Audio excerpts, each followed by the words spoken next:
বাসায় সাধারণ দিন। মা এবং মেয়ে, বিয়ের কোণে, কাজের ছেলে মুন্নাকে নিয়ে চিন্তিত। মা বলছেন, মুন্না, কালকে কিন্তু তোমার ছুটি, কিন্তু আমাদের তো বড় কাজ, তুমি একদিন থাকো না।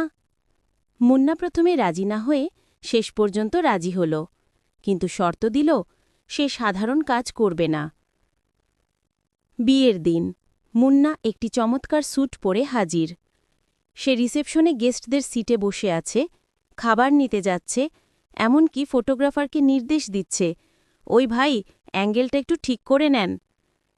কনি যখন কেক কাটতে যায়, মুন্না সেখানে এসে হাজির এবং বলতে থাকে, ম্যাডাম, একটু সাইডে দাঁড়ান, আমি কেটে দিচ্ছি, ছুরিটা এইভাবে ধরতে হয়। ক্লাইম্যাক্স, বরের পরিবার ভাবছে সে কনের ভাই। মুন্না বরের বাবার সাথে নেগোসিয়েশন শুরু করে দিল, গিফট নিয়ে। সবাই কনফিউজড।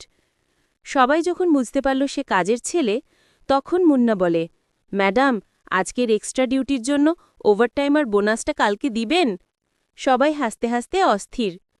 বাসার কাজের ছেলে মুন্না বিয়ের স্টেজে বরের বাবাকে দরদাম করছে। এটা কোনো সিনেমা নয়, এটা আসল জীবন। দেখুন কি হয়েছিল যখন কাজের ছেলে হয়ে গেল ঘটনের নায়ক। দেখলেন মুন্নার স্টাইল, ওই যে গেস্টদের সিটিং অ্যারেঞ্জ করছে, আরে ভাই, তুমি তো ওয়েডিং প্ল্যানার নও। এবার দেখুন কেক কাটার দৃশ্য, ম্যাডামকে সাইডে সরিয়ে দিয়ে নিজে কাটছে, এত কনফিডেন্স। শেষমেশ সব ফয়সালা, ওভারটাইমের বোনাসের দাবি নিয়ে। ভিডিওটি শেয়ার করতে ভুলবেন না, আপনার বাসার মুন্নারাও যেন দেখে ইন্সপিরেশন পায়। বাসায় সাধারণ দিন। মা এবং মেয়ে, বিয়ের কোণে, কাজের ছেলে মুন্নাকে নিয়ে চিন্তিত। মা বলছেন, মুন্না, কালকে কিন্তু তোমার ছুটি, কিন্তু আমাদের তো বড় কাজ, তুমি একদিন থাকো না।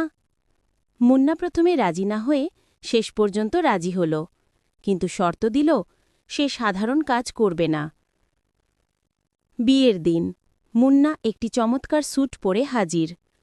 সে রিসেপশনে গেস্টদের সিটে বসে আছে, খাবার নিতে যাচ্ছে, এমনকি ফটোগ্রাফারকে নির্দেশ দিচ্ছে, ওই ভাই, অ্যাঙ্গেলটা একটু ঠিক করে নেন। কনি